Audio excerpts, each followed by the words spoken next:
और दिल्ली पहुंचते ही उन्होंने एक हाई लेवल मीटिंग जो है वो बुलाई थी और बताया जा रहा है कि एयरपोर्ट पर ही इस मीटिंग की शुरुआत हुई है। कड़े एक्शन को दिमाग में रखते हुए ये मीटिंग की जा रही है। जम्मू कश्मीर में जो है हालात अब बेहद खराब बताए जा रहे हैं क्योंकि वहां पर ये आतंकी हमला हुआ। पहलगाम में जब ये हमला हुआ तो वहां पर 26 सैलानी जो है इस हमले में मारे गए और कुछ विदेशी सैलानी भी इसमें मौजूद थे। और फिलहाल प्रधानमंत्री दिल्ली अपने सऊदी अरब के दौरे को कट करके दिल्ली पहुंचे थे ही। ये तस्वीर अदिति जो हम इस समय टीवी स्क्रीन पर दिखा रहे हैं, ये सबसे पहले आप एनडीटीवी इंडिया पर देख रहे हैं। और आपको बता दें कि इस तस्वीर में तमाम आला अधिकारी मौजूद हैं।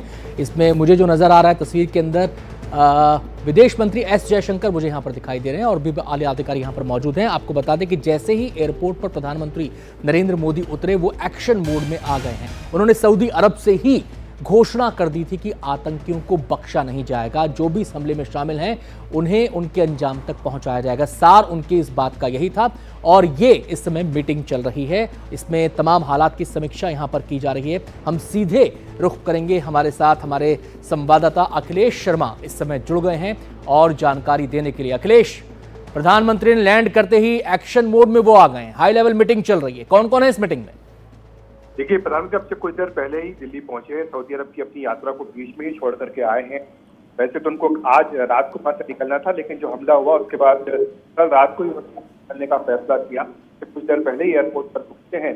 राष्ट्रीय सुरक्षा सलाहकार अजीत डोभाल वहां पर अगवानी की और इस समय वहां पर ब्रीफिंग चल रही है। एयरपोर्ट पर ही उनकी हुई है और जिसमें कि राष्ट्रीय सुरक्षा सलाहकार डोभाल है, विदेश मंत्री एस जयशंकर, साथ ही विदेश सचिव भी मौजूद हैं।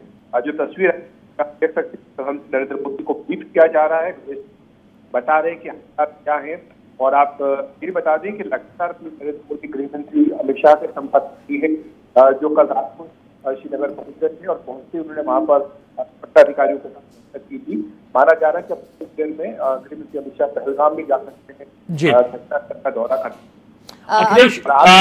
अखिलेश जी आपसे सर ये अखिलेश ये और जानना चाहते हैं, इस समय हम एनएसए अजीत डोभाल को भी इस मीटिंग में देख रहे हैं, क्या इस बात की संभावना है कि आप इन हाई लेवल मीटिंग्स के बाद एनएसए भी वहां का रुख करें?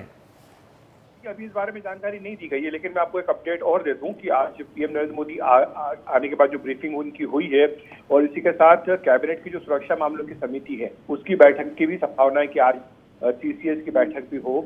वित्त मंत्री निर्मला सीतारमण भी अमेरिका और पेरू की यात्रा पर गई हुई थी। उन्होंने भी अपनी यात्रा को बीच में ही छोड़कर भारत आने का फैसला किया है। ये भी सीसीएस की मेंबर हैं। गृह मंत्री अमित शाह भी आज पहलगाम का दौरा करके और फिर वापसी में श्रीनगर में फिर से सुरक्षा अधिकारियों के साथ बातचीत करके आज शाम तक दिल्ली पहुंच जाएंगे। माना जा रहा है कि इसी बीच जो है सीसीएस की बैठक भी होगी पीएम नरेंद्र मोदी की अध्यक्षता में।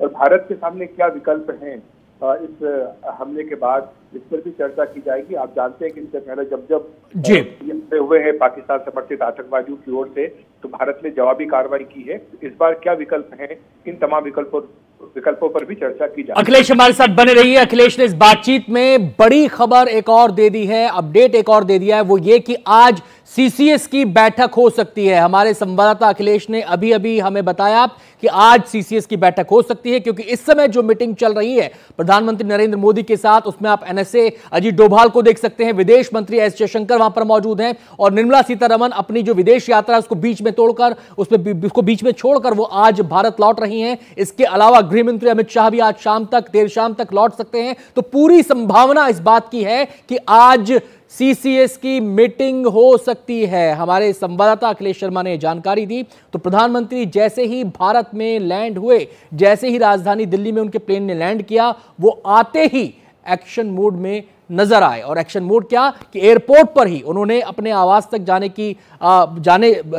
अपने आवास तक भी वो नहीं गए और एयरपोर्ट पर ही उन्होंने इस मीटिंग की शुरुआत कर दी, जहां पर विदेश मंत्री एस जयशंकर मौजूद हैं, एनएसए अजीत डोभाल वहां पर मौजूद हैं और ये तमाम जो मीटिंग है, तमाम बड़े अधिकारी जो वहां पर मौजूद हैं उनके साथ इस मीटिंग में ये हाई लेवल मीटिंग चल रही है, बताती है कि इस हमले को लेकर प्रधानमंत्री कितनी गंभीरता से विचार कर रहे हैं, कितनी गंभीरता से मंथन किया जा रहा है, न केवल तमाम सुरक्षा हालात पर बल्कि इस बात पर भी कि जम्मू कश्मीर के सुरक्षा घेरे को और कैसे मजबूत किया जाए। प्रधानमंत्री ने कल ही ऐलान कर दिया था कि आतंकी बख्शे नहीं जाएंगे। तो दो तस्वीरें इस समय आप देख सकते हैं। आपको बता दें कि कल शाह की हाई लेवल मीटिंग हुई थी जिसमें तमाम सुरक्षा अधिकारी मौजूद थे। जम्मू कश्मीर का जो स्थानीय जो पुलिस है जम्मू कश्मीर की, उसके अधिकारी वहां पर मौजूद थे, राज्यपाल वहां पर मौजूद थे, मुख्यमंत्री के साथ भी उन्होंने कल मुलाकात की थी, बैठक की थी और उसके बाद हालात की समीक्षा की थी। आज अमित शाह पहलगाम भी जाने वाले हैं, वहां पर भी जाकर वो सुरक्षा स्थितियों का जायजा लेंगे, देखेंगे कि वहां पर हमले के बाद क्या माहौल है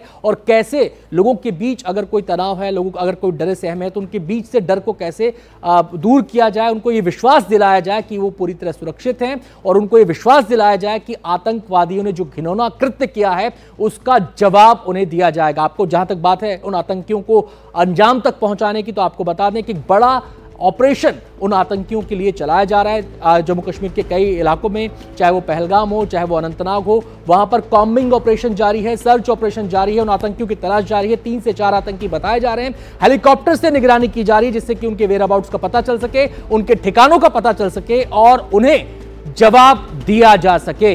तो लगातार बैठकों का दौर चल रहा है। उन बैठकों का उद्देश्य एक ही है कि रणनीति क्या बनाई जाए, क्या अगली रणनीति हो, उस पर मंथन किया जा रहा है पूरी गंभीरता के साथ और त्वरित कार्रवाई की कोशिश यहां पर नजर आती है कि फटाफट कार्रवाई की जाए।